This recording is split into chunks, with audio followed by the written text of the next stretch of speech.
अगर किसी शख्स के दिल के अंदर ईमान के बारे में, अल्लाह तबारक व ताला के बारे में गलत सलत ख़यालात आते हों और गलत तरीक़े के वसवसे उसके दिल के अंदर आते हों, तो इस तरह के वसवसों का आना दरअसल ये ईमान के पुख्ता और मज़बूत होने की दलील होता है। क्योंकि हदीस पाक के अंदर बाकायदा इसकी एक मिसाल मौजूद है कि हज़रत अबू हुरैरा रज़ियल्लाहु ताला अन्हु रिवायत बयान करते हैं कि चंद सहाबाए किराम जनाब मोहम्मद रसूलुल्लाह सल्लल्लाहु अलैहि वसल्लम के पास आए और उन्होंने आकर के यही बात कही। उन्होंने कहा कि अल्लाह के रसूल, हम अपने दिल के अंदर ईमान के बारे में ऐसे ऐसे ख़यालात और वसाविस पाते हैं कि हम उन ख़यालात का अपनी ज़बान के ऊपर लाना भी बुरा समझते हैं।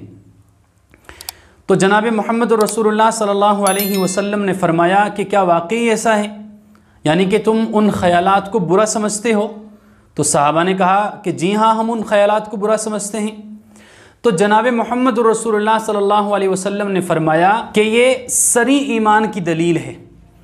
तो अगर किसी शख्स के दिल के अंदर इस तरह के ख़यालात आते हैं अल्लाह के बारे में, ईमान के बारे में, तो ये उसके पुख्ता और मज़बूत ईमान होने की दलील होता है।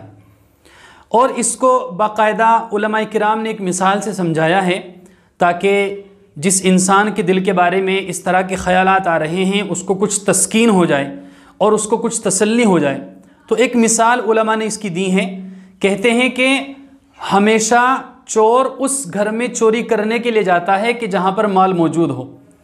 अगर किसी घर के अंदर माल ही मौजूद ना हो तो फिर चोर वहाँ चोरी करने के लिए क्या जाएगा, क्या उसको हासिल होगा। इसी तरह फरमाया कि शैतान भी हमेशा उस दिल के अंदर वसवसे डालने के लिए जाता है कि जिस दिल के अंदर ईमान होता है। तो ईमान के बारे में ऐसे वसाविस का आना ये ईमान के पुख्ता और मज़बूत होने की दलील होता है। क्योंकि इंसान हमेशा उस चीज़ के बारे में फ़िक्रमंद रहता है कि जो उसके पास बहुत ज़्यादा कीमती और बहुत ज़्यादा अहम हो। और एक मुसलमान के पास, एक ईमान वाले के पास ईमान से ज़्यादा कीमती और ईमान से ज़्यादा अहम कोई चीज़ नहीं हो सकती। लिहाजा इस तरह के ख़यालात से कभी घबराना नहीं चाहिए। इसी तरह अगर इंसान के दिल के बारे में या तो नमाज़ पढ़ते हुए या नमाज के अलावा किसी भी हालत में अगर ईमान के बारे में या अल्लाह के बारे में गलत सलत ख़यालात आते हों और इंसान उन ख़यालात को बुरा भी समझता हो, तो इस तरह के ख़यालात का आना इंसान के लिए कोई गुनाह का सबब नहीं है। क्योंकि इंसान के दिल के अंदर जो गलत सलत ख़यालात आते हैं ये दरअसल इंसान का फ़ैल नहीं होता है, बल्कि ये गैर इख्तियारी तौर पर आते हैं। और कुरान में अल्लाह तबारक व तआला ने इरशाद फरमाया है कि ला युकल्लिफुल्लाहु नफ्सन इल्ला वुसअहा, कि अल्लाह ताला किसी भी नफ्स को उसकी ताकत से ज़्यादा का मुकल्लफ नहीं बनाते हैं। तो इंसान के दिल के अंदर गलत सलत ख़यालात का आना ये इंसान के इख्तियार में नहीं होता है।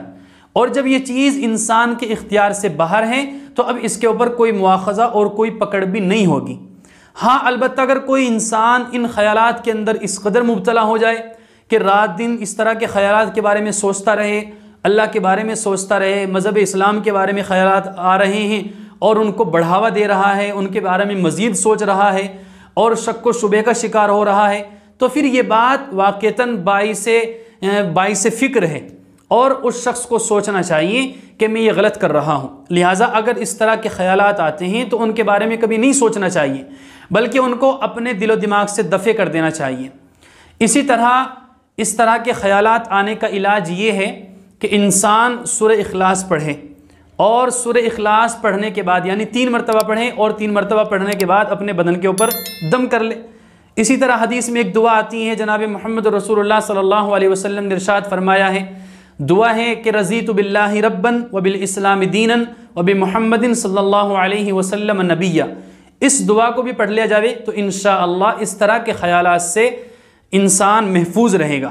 और जैसे मैंने पहले बताया कि इस तरह के ख़यालात ख़ुद ब खुद अगर आ रहे हों और इंसान उनको गलत भी समझ रहा हो, उनके ऊपर तवज्जो ना दे रहा हो, तो फिर ना तो उनके ऊपर कोई गुनाह होगा, ना कोई पकड़ होगी और नतीजा निकलेगा इंशाअल्लाह वो ख़यालात चंद दिन में आना खुद ब खुद बंद हो जाएंगे।